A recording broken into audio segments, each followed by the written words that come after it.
Many people in Boston remember Gwen Ifill as a trailblazer of national prominence with a formative connection to Boston. Before she became the first black woman to host a weekly national news program on PBS, she attended Simmons College. More than 3 years following her death, she would be honored by the U.S. Postal Service with a commemorative Black Heritage stamp, recently celebrated by her alma mater, now known as Simmons University. To tell us about the honor and her legacy is our guest from the university, the Dean of the Gwen Ifill College of Media Arts and Humanities, Brian Norman. Thank you very much for being with us, Brian. I'm really glad to be here. Thank you for the invitation. So, Brian, what was it like recently when Gwen was honored concerning this postage stamp, the people who came out to Simmons for that? Yeah, it was such a neat moment. We're so proud of Gwen Ifill as one of our most famous alumna, but also one of our most beloved alumna, because she stands for so much of what we hold dear: professional excellence, curiosity, a commitment to asking the hard questions, a commitment to making sure that doors are open not just for her. It's not just a story of individual success, but making sure that doors are open to everybody, so a commitment to mentoring and lifting as we climb. So this was a really neat homecoming moment, because we got to celebrate, join the nation in celebrating someone that we've been honoring for decades, including naming a college after her. And it was a homecoming moment because there were members of the class of '77, some of Gwen's fellow African-American alumna who got to join us that day. The Deltas were there, members of her sorority, of which she was an honorary member. There was her pastor from the St. Paul AME Church, as well as the current president of the Black Student Organization, the president of the Alumni Association. So it was a really great moment of people from different generations, different reasons for connecting with Gwen, different reasons for connecting with her as a friend or as a colleague or as a mentor or as a mentee. And we got to join this moment where the nation is lifting her up in ways that we think she should be lifted up. She wasn't the first black woman journalist on a stamp, though. There's two others in that series, Ida B. Wells and Ethel Payne.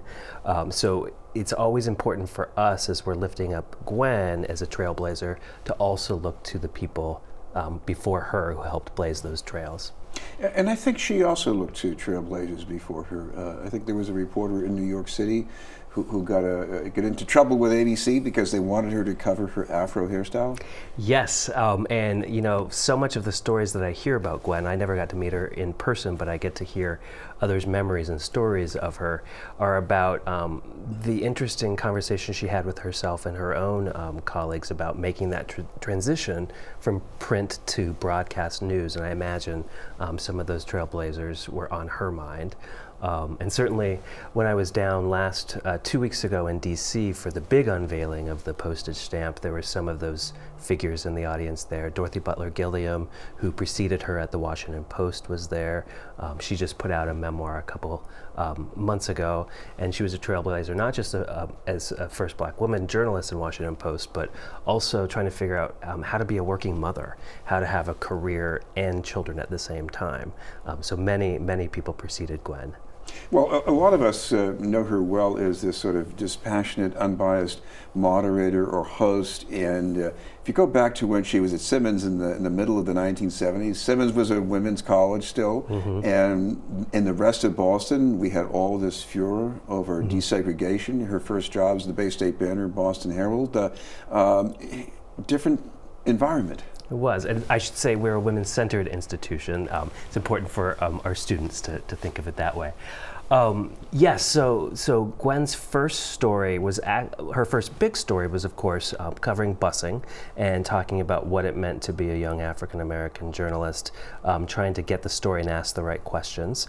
And she writes about this in her book, The Breakthrough, where she reflects back and realizes the way in which that particular story helped her understand the intricacies of how race and gender and class and geography come together to shape American life.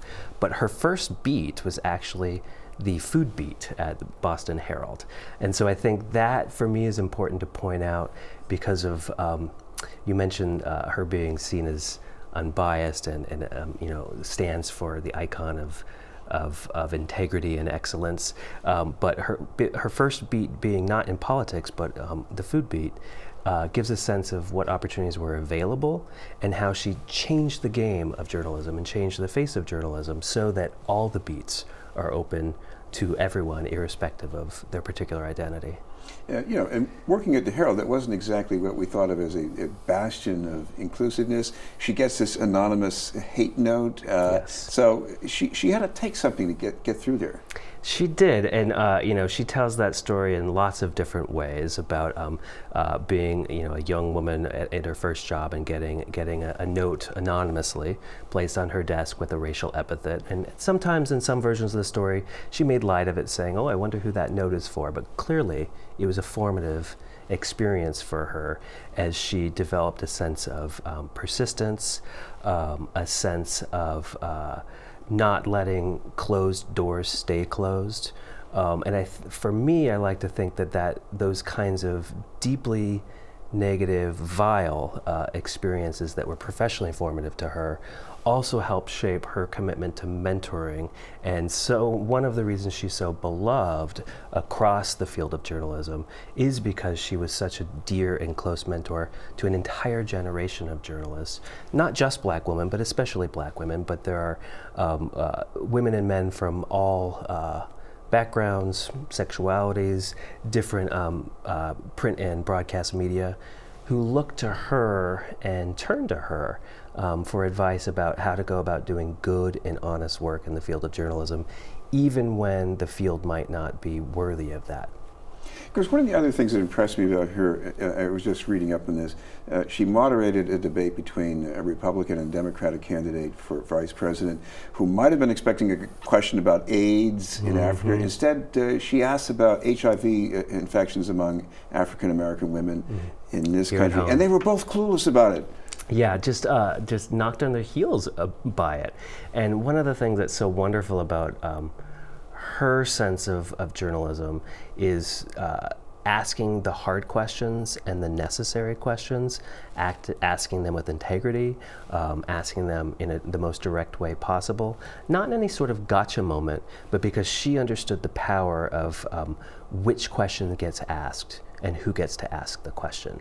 One of the great quotes that we have at Simmons in the exhibit that is lifting up her life story is, she says, the favorite debate format that I like is the one where I'm in charge and I get to ask the questions. So she very much understood her own role and the power of her role, sitting at a nightly news desk, sitting at the head chair of a political news show.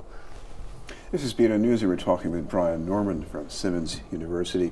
Brian, what about that, the power to ask the questions? Is that your draw for journalists today at Simmons? I do, at Simmons, and I'm teaching a class right now on feminist public intellectuals, and we're reading Gwen's book as an example of both how women enter the public sphere and shape the public sphere. And we talk a lot about storytelling, and we talk a lot about the power and importance of paying attention to who is telling the stories, which stories get told, and just as importantly, which stories don't get told. And I think that's a particularly important conversation to have right now in the proliferation of media, as we think about who has access to which platforms, and for those platforms that have large audiences, whose story do we come to think is worth telling and worth knowing about. It also seems you have a fairly interdisciplinary approach to journalism at Simmons, because this is not a very inbred kind of course, looking at other people who are news people. You get a lot of other kinds of writers mixed in as well. How does that work? Sure. Well, we're a small institution, and one of the things that we think we can do is to be as interdisciplinary as possible. And Gwen, we hold up as a model of the kind of intellectual curiosity that is necessary to be able to understand and approach the big topics and problems of the day, be they about structural racism or global climate change or voter apathy. You're not gonna be able to fully tackle those stories if you've only taken classes in a particular discipline or only thought about having one particular career path in mind.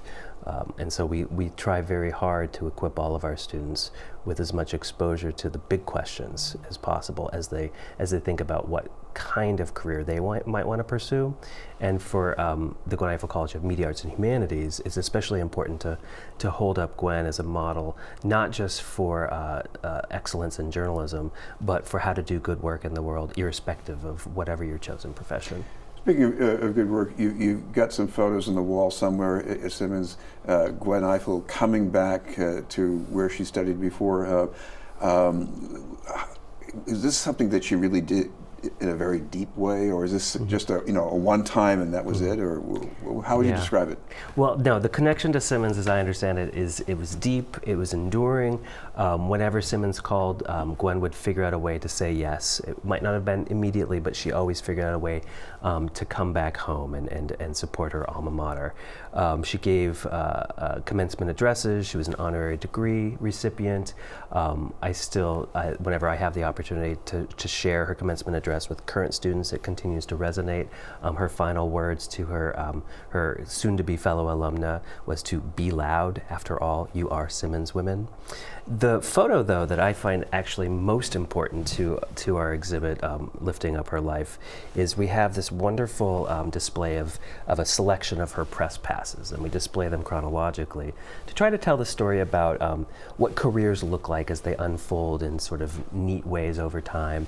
And certainly at the end is the icon that we all came to know, the one who was at the vice presidential debate stage, or who was at the Republican National Convention. And what's interesting about that is it can actually be really intimidating to our students, including our students of color. And so the more important photo is actually at the beginning of that chronological display of Gwen's very first press pass at the Boston Herald. And she looks like any of our students today. And so our students can look at that and think, I could be like that. I might not be able to start at iconic status, but I can look like Gwen when she first got her start, and that's a much more empowering way of helping draw connections between our namesake and the current generation. Christy, the other thing about her is that her book, which was called Breakthrough, about African American politicians, including Deval Patrick and Obama, rising to higher positions. At first, I think even before it was published, people were attacking her as being biased. But today, isn't that just another example of a journalist writing a story? They were well positioned and put a lot of equity into covering. Yeah, absolutely. I think the journalistic landscape has changed dramatically even since when she published that book in 2009.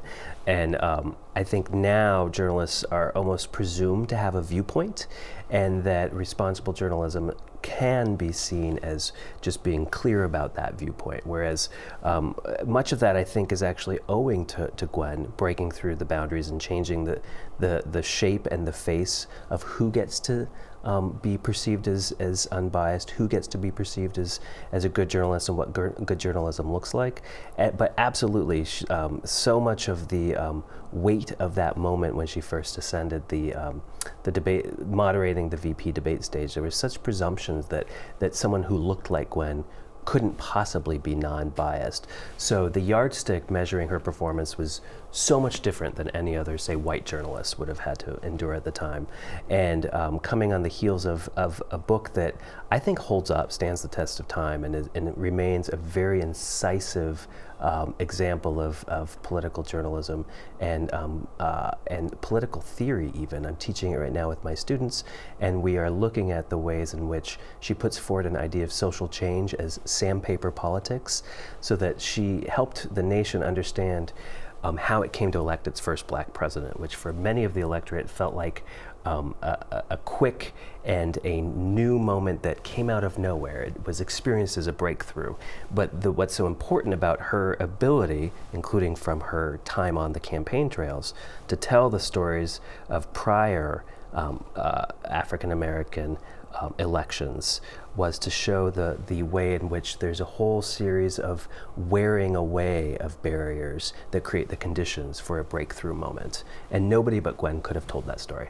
We should mention a lot more details about Gwen and what you do at Simmons Online. So how can people find that? Sure. So we have a website that we're very proud of, www.simmons.edu/Ifill. There you get to learn about all the ways in which we're attempting to build a college that is worthy of the Ifill name, that can carry on her legacy around mentoring, around student-driven media, around a commitment to the idea of a public and public engagement. Thank you very much for being with us. Thank you very much. Brian Norman from Simmons University. Up ahead, high school sports with Pat Flaherty.